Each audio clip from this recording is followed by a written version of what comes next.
Hi friends, welcome to my channel. Latest updates and reviews కోసం మా ఛానల్ని subscribe చేసుకోండి. పక్కనే ఉన్న బెల్ సింబల్ని క్లిక్ చేసి ఆల్ ఆప్షన్ని సెలెక్ట్ చేసుకోండి. అప్పుడే మా మొబైల్ నుండి మీ మొబైల్ ఫోన్కి నోటిఫికేషన్స్ వచ్చేస్తాయి.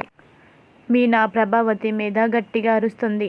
ఆపండి అత్తయ్య గారు, వచ్చిన దగ్గర నుంచి ఒక్కరోజు కూడా నన్ను తిట్టకుండా లేరు. ప్రతిరోజు తిడుతూనే ఉన్నారు. ఒక్కరోజైనా తిట్లు వినకుండా ఉండాలని అనుకున్నాను, కానీ ఎవరో ఒకరు తిడుతూనే ఉంటారు. మీ అబ్బాయి లేదంటే మీరు వచ్చిన దగ్గర నుంచి తిట్లు వింటేను బ్రతుకుతున్నాను అని చాలా బాధపడుతూ అక్కడి నుంచి వెళ్ళిపోతుంది. ఏడుస్తూ తనకు తానుగా శిక్ష వేసుకోవాలనుకుంటుంది. ఇక గుడికి వెళ్ళి అంగప్రదక్షిణలు చేస్తూ ఉంటుంది. ఒళ్ళంతా నొప్పులు వస్తున్నా కూడా, రాళ్ళు గుచ్చుకుంటున్నా కూడా అలాగే ఏడుస్తూ ప్రదక్షిణలు చేస్తూ ఉంటుంది. ఇక ఈ విషయం తెలిసిన సుమతి పార్వతమ్మకి చెప్పడంతో, పార్వతమ్మ, నా బిడ్డకి ఎంత కష్టం వచ్చింది, ఎంత కష్టం రాకపోతే ఇలాంటి శిక్ష తను వేసుకుంటుంది. ఎదుటి వాళ్ళని బాధ పెట్టడం ఇష్టం లేక ఎప్పుడు తనకు తానే శిక్ష విధించుకోవడం మీనాకి అలవాటు. కానీ నా కూతురికి నేనే అది నేర్పాను. కానీ ఇప్పుడు నేను ఎంతో బాధపడుతున్నాను. నా కూతురికి ఇంత కష్టం వచ్చింది, ఈ కష్టాలన్నీ ఎప్పుడు తీరిపోతాయో ఏమో అంటూ ఏడుస్తూ గుడి దగ్గరికి వచ్చి, అమ్మ మీనా, ఏంటమ్మా ఇది, మండుటెండలో కింద రాళ్ళున్నాయి, నువ్వు ఇలా చేయడం ఏంటమ్మా అని చెప్పి ఆపబోతుంది. కానీ మీనా ఆగదు. అలా ప్రదక్షిణలు చేస్తూనే ఉంటుంది. ఇంతలోపు బాలుకి కూడా తెలియడంతో బాలు అక్కడికి వస్తాడు. వచ్చి మీనా ఏంటిది అని అంటాడు. ఇక మీనా ఏమీ చెప్పదు. తన కన్నీరు బాలు చేతులకి తగులుతుంది. ఇక వెంటనే అర్థం చేసుకుంటాడు. మీనాని ఎవరో ఏదో అన్నారు. ఎవరో ఏంటి, మా అమ్మే అని ఉంటుంది. మా అమ్మ కన్న కొడుకుని అని చూడకుండా నన్నే ఎంతో క్షోభకి గురి చేస్తుంది. పాపం మీనా ఇంట్లో అడుగు పెట్టిన దగ్గర నుంచి తనకి ప్రశాంతత లేదు. నా వల్ల ప్రశాంతత లేదు, మా అమ్మ వల్ల ఇంకా అంతకంటే ఎక్కువ ప్రశాంతత లేదు. నిజంగా ఇలాంటి దుస్థితి ఏ ఆడపిల్లకి రాకూడదేమో అని ఆ క్షణంలో బాలుకి మీనా మీద చాలా జాలి కలుగుతుంది. ఇక తర్వాత మీనాని పైకి లేపుతాడు, కూర్చోబెడతాడు.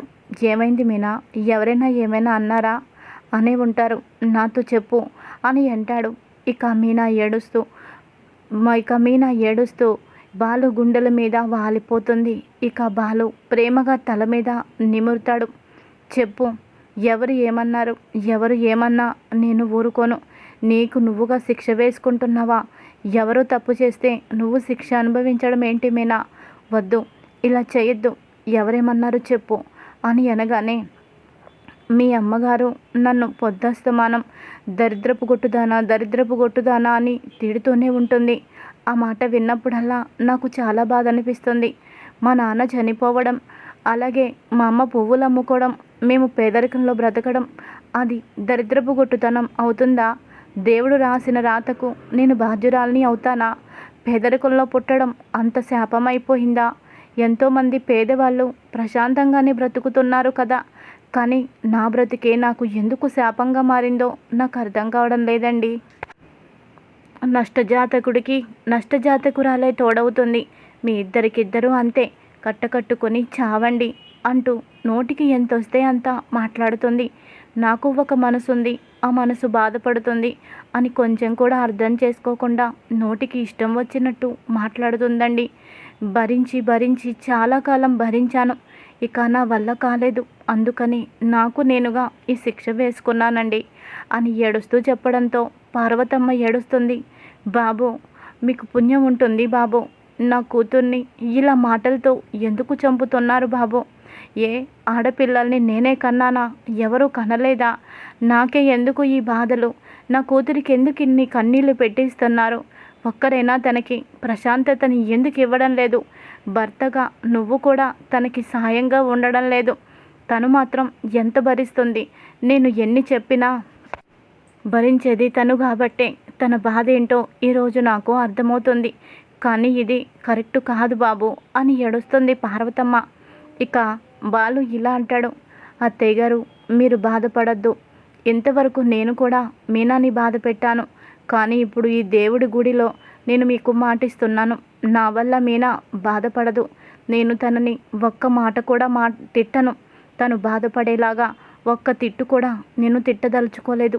ఇదైతే నేను మీకు మాట ఇస్తున్నాను అని చెప్పి అంటాడు.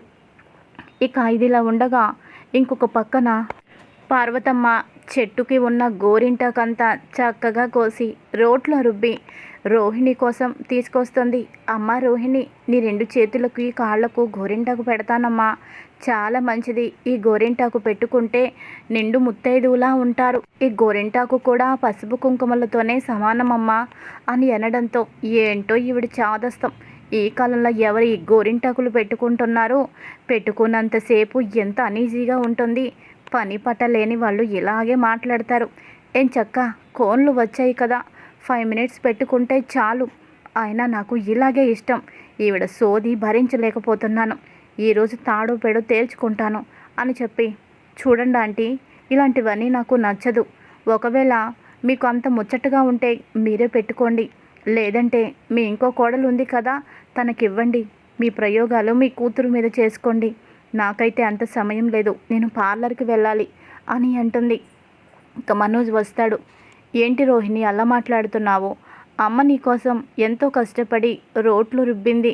తన చేతులు నొప్పిగా ఉన్నా కూడా అర్థం చేసుకోవేంటి అని అనగానే ప్రభావతి, పోనీలేరా వదిలే, తనకి ఇబ్బందిగా ఉందేమో. నా చేతులతో తనకి చక్కగా గోరింటాకు పెట్టాలనుకున్నాను. ఆ కాళ్ళకి గోరింటాకు పెట్టి మెట్లు పెట్టుకొని ఇంట్లో నడుస్తూ ఉంటే నా కోడల్ని చూసి మురిసిపోవాలనుకున్నాను. కానీ నాకు అదృష్టం లేదు అని అనగానే ఎంతలోపు రోహిణి, వామ్మో, ఇప్పుడు నేను కానీ ఉన్నదున్నట్టు మొహం మీద మాట్లాడితే రేపటి రోజున నా గత చరిత్రలో నాకు పెళ్ళయింది, ఓ బాబు కూడా ఉన్నాడు అన్న నిజం తెలిస్తే అస్సలు ఊరుకోదు. ఇప్పుడు తనకి నచ్చినవన్నీ నేను చేస్తే రేపటి రోజున నా తప్పు బయటపడ్డా నా కోసం రోహిణి ఎంతో చేసింది. తను చేసిన ఈ చిన్న తప్పు నేను క్షమించలేనా అంటూ నాకు ఎంతో సపోర్టుగా నిలబడుతుంది. మనోజ్కి కూడా గట్టిగానే బుద్ధి చెబుతుంది. ఏదో తన జీవితంలో అలా జరిగిపోయింది, దానికి పాపం అమ్మ ఏం చేస్తుంది అని చెప్పి నాకు సపోర్టుగా మాట్లాడుతుంది. కాబట్టి ఇప్పుడు అత్తయ్య గారు చెప్పినట్టే వినాలి అని చెప్పి, సారీ అత్తయ్య గారు, నాకు మీనా మీద కోపం ఉంది. తనతో జరిగిన గొడవే గుర్తొస్తుంది. తను వేలు చూపించి మాట్లాడింది. మీ అబ్బాయి బాలు కూడా మాట్లాడాడు. ఆ కోపంలో మిమ్మల్ని ఏదో అనేశాను. మీరేమీ మనసులో పెట్టుకోకండి అత్తయ్య గారు. మీ సంతోషం నేనెందుకు కాదంటాను. గోరింటాకు పెట్టండి అని అంటుంది. ఇక ప్రభావతి చిన్నపిల్లకు పెట్టినట్టు చేతులకి కాళ్ళకు గోరింటాకు పెడుతూ ఉంటుంది. అది చూసిన మౌనికకు ఒళ్ళి మండిపోతుంది. ఇదెక్కడ విడ్డూరం? అసలు ఇది సృష్టిలో ఒక ధర్మమే కాదు. తల్లి కూతుర్ని ప్రేమగా చూసుకొని కూతురికి అన్ని సంతోషాలు ఇస్తుంది, కానీ నన్ను పట్టించుకోదు. నేను ఏ ఒక్కటి నోరు తెరిచి అడిగినా కాదంటుంది. గోరింటాకు పెట్టమన్నా పెట్టదు, అసలేమీ చేయదు. కానీ కోడలికి ఇన్ని సపర్యలు చేయడం, తనని కూతురు కంటే ఎక్కువ గొప్పదానిలాగా చూసుకోవడం చూస్తుంటే నాకే అనుమానం వస్తుంది. నాకే చాలా షాకింగ్గా ఉంటుంది అనిక మౌనిక అనుకుంటుంది. ఒక్కసారి మా అమ్మని మరోసారి నేను టెస్ట్ చేస్తాను అని చెప్పి, అమ్మ నాకు కూడా కొంచెం ఇవ్వవా అని అడుగుతుంది. నీకా? ఎక్కడిదే? లేదు, వదినకే సరిపోలేదు అని అంటుంది. ఎప్పుడు ఇంతే నువ్వు, వదినా వదినా వదిన అంటూ వదిన జపం చేస్తావు. కనీసం నా గురించి పట్టించుకున్నావా అని అంటుంది. ఏంటే నోరు లేస్తుంది? నిన్నేమో ఆ పనికి మాలింది, ఆ పనికి మాలినవాడు, ఈరోజేమో నువ్వు. అందరూ కలిపి నా కోడలి మీద పడి ఎందుకు ఏడుస్తున్నారు? మీ బ్రతుకు మీరు ఏడవండి, మిమ్మల్ని చూసి మీరు బాధపడుకోండి. అంతేకాని నా కోడల్ని చూసి ఇలా మాట్లాడితే కూతురువని కూడా చూడను, పో లోపలికి అని గట్టిగా అరవడంతో మౌనిక లోపలికి వెళ్ళిపోతుంది. ఇంకా బాలు మీనా ఇద్దరు ఇంట్లోకి వస్తారు. ఇంట్లోకి వచ్చాక మీనా బాలుతో తన బాధంతా చెబుతుంది. తను ఎందుకు తనకు తానుగా శిక్ష వేసుకుందో కూడా మీనాతో చెప్పడంతో మీనా బాలు ఇద్దరు ఈ విషయం గురించి మాట్లాడుకుంటూ ఉండడంతో ఈ మాటలన్నీ కూడా ప్రభావతి వింటుంది. ప్రభావతి విని షాక్ అవుతుంది. ఏంటి, నేను తిట్టానని శిక్ష వేసుకోవడం ఏంటి? అలాంటి శిక్షలు ఏమైనా ఉంటే నాకు కదా వేయాలి, కానీ తనకు తాను వేసుకోవడం ఏంటి? ఇప్పుడు ఈ విషయం ఆ బాలుగాడికి చెప్పింది. వాడేమంటాడో, ఇంట్లో ఏం గొడవ చేస్తాడో ఏమో అర్థం కావడం లేదు అని అనుకుంటూ ఉంటుంది. ఇక తర్వాత మీనా చెప్పినవన్నీ విన్నాక బాలు తనతో ఇలా అంటాడు. చూడు మీనా, ఎవరు తప్పు చేస్తే దానికి నువ్వెందుకు శిక్ష వేసుకోవడం? అలా ఎప్పుడు వేసుకోవద్దు. ఆ శిక్ష ఎంత భయంకరంగా ఉంటుందో నాకంటే ఎవరికీ ఎక్కువ తెలీదు. ఆ బాధ నేను భరిస్తున్నాను. చేయని తప్పుకు ఇన్ని సంవత్సరాలుగా నేను కఠిన కారాగార శిక్ష విధి నేను భరిస్తున్నాను. నువ్వు కూడా ఇప్పుడు అలాగే చేస్తున్నావు. కానీ అలాంటి బాధ పగవాళ్ళకి కూడా వద్దు. ఎవరో తప్పు చేస్తే నీకెందుకు శిక్ష? నేను కూడా ఒకప్పుడు అలాగే చేశాను. ఇంచుమించు నువ్వు కూడా నాలాగే ఉన్నావు. వాళ్ళ కోసమే ఆలోచిస్తూ, వీళ్ళ కోసమే ఆలోచిస్తూ మనం చాలా కోల్పోతున్నాము. ఒకప్పుడు నేను కూడా మా అన్న చేసిన తప్పుని నా మీద వేసుకొని అమ్మ దగ్గర చాలా పెద్ద శిక్ష అనుభవిస్తున్నాను. ఇప్పుడు నువ్వు కూడా నీ అంతట నువ్వు శిక్ష వేసుకొని ఎంతో బాధపడుతున్నావు. ఇంకెప్పుడు అలా చేయొద్దు. మా అమ్మతో నీకు ఇంకా ఇబ్బందిగా ఉంది అనిపిస్తే నాతో ఒక్క మాట చెప్పు. ఇంట్లో నుంచి మనం వెళ్ళిపోదాం. ఎక్కడైనా వేరు కాపురం ఉందాము. అంతేకాని ఇంకా నువ్వు ఇలా బాధపడుతూ ఉంటే నేను చూస్తూ ఊరుకోను. ఎవరి కోసమో నువ్వు బాధపడుతూ ఉంటే నేను ఇక తట్టుకోలేను అని ఇక మీనాతో బాలు అనడంతో, లేదండి, మనం ఎక్కడికి వెళ్ళొద్దు, ఇక్కడే ఉందామండి అని అంటుంది. ఇక్కడే వద్దు. ఎందుకంటే మా అమ్మ రోజు రోజుకి నీ మీద ఎంత పెట్టిరేగిపోతుందో నేను చూస్తూనే ఉన్నాను. నా దగ్గరే నోటికి ఎంత వస్తే అంత నిన్ను తిడుతుంది, అనరాని మాటలు అంటుంది. రోహిణి దగ్గర నిన్ను చాలా అవమానిస్తుంది. ఇంకా ఇవన్నీ చూస్తూ ఎందుకు నువ్వు భరించాలి? దేనికోసం ఉండాలి? ఎలాగో నేను సంపాదిస్తున్నాను. మనం బయటకు వెళ్ళి దర్జాగా మనం బ్రతకగలము. నాన్నని, చెల్లిని, తమ్ముని కూడా తీసుకువెళ్ళిపోదాం. మనం ఎక్కడికి వెళ్ళిపోయినా దర్జాగానే చక్కగానే బ్రతకగలము. నాకొచ్చే డబ్బుతో ఉన్నంతలో సంతృప్తిగానే బ్రతకగలము. ఏమంటావు మీనా అని అంటే, వద్దండి, వద్దు. నేను అత్తగారిలో మార్పు రావాలని అనుకుంటున్నాను, కానీ ఆవిడ్ని విడిచి వెళ్ళిపోవాలని నేను అనుకోవడం లేదు. మనం ఆవిడ్ని వదిలేసి వెళ్ళిపోతే ఆవిడలో మార్పు ఎప్పుడు వస్తుంది? ఇంకా మన మీద ఆవిడికి కోపం వస్తుంది. నన్ను వదిలేసి వెళ్ళిపోయారు అని దూరం ఇంకా దూరం పెరుగుతుంది, కానీ ఆ దూరం దగ్గరవ్వదండి.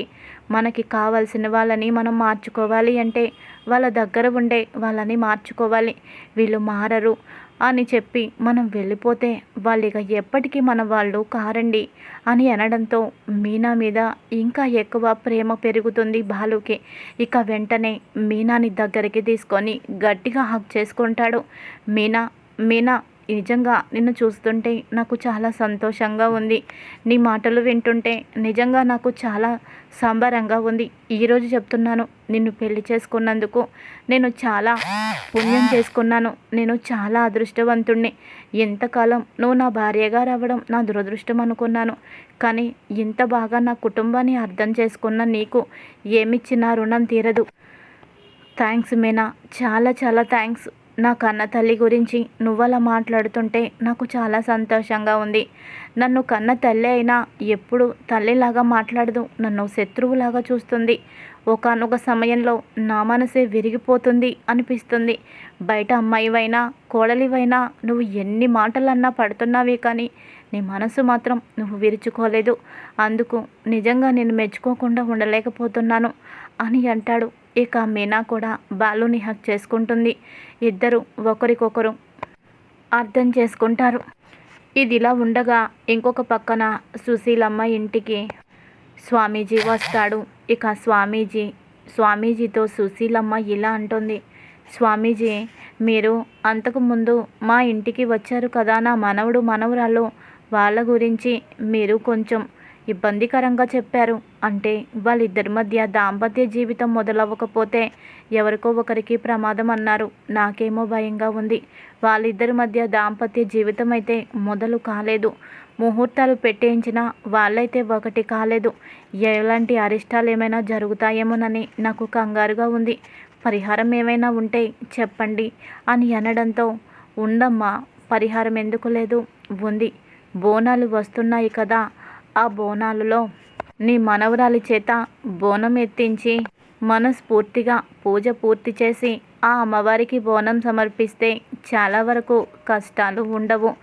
ఇద్దరికి ఎలాంటి ప్రమాదాలు జరగవు. పైగా దాంపత్య జీవితం మొదలవ్వడానికి ఓ అడుగు ముందుకు కూడా పడుతుంది అని అనడంతో చాలా సంతోషపడుతుంది సుశీలమ్మ. చాలా మంచి మాట చెప్పారండి. నాకు చాలా సంతోషంగా ఉంది. ఖచ్చితంగా నా మనవరాలి చేత బోనం ఎత్తించి అమ్మవారికి ఇప్పిస్తాను అని అంటుంది. మంచిదమ్మా అని చెప్పి ఆ స్వామీజీ వెళ్ళిపోతాడు. వెళ్ళిపోయిన తర్వాత మీనా గురించే ఆలోచిస్తూ ఉంటుంది. ఏదైనా కోడలి చేత అత్త దగ్గరుండి ఆ పూజ ఈ పూజ ఆ వ్రతము ఈ వ్రతము అంటూ చేయిస్తూ ఉంటారు. కానీ అత్త ఉన్నా లేనట్టే అయిపోయింది. బ్రతికి ఉన్నా బ్రతికి లేని మనిషి జమ కింద అయిపోయింది ప్రభ. ఎప్పుడు మనోజ్ మనోజ్ అంటూ వాడి ఒక్కడి కోసమే ఎప్పుడు ప్రాకులాడుతూ ఉంటుంది. మిగతా వాళ్ళు ఎలా ఉన్నా తనకి పట్టి పట్టనట్టు ఉంటుంది. ఇలాంటి తల్లులు 1,00,00,000 మందిలో ఒకరు ఉంటారు అని అంటారు. ఆ 1,00,00,000 మందిలో ఒకరు ఈ ప్రభ ఏమో అనిపిస్తుంది. ఏమోలే, తను మీనా చేత బోనం అయితే ఎత్తిస్తుందో ఎత్తించదో నాకైతే తెలియదు. కానీ వాళ్ళని ఇక్కడికి రప్పిస్తాను.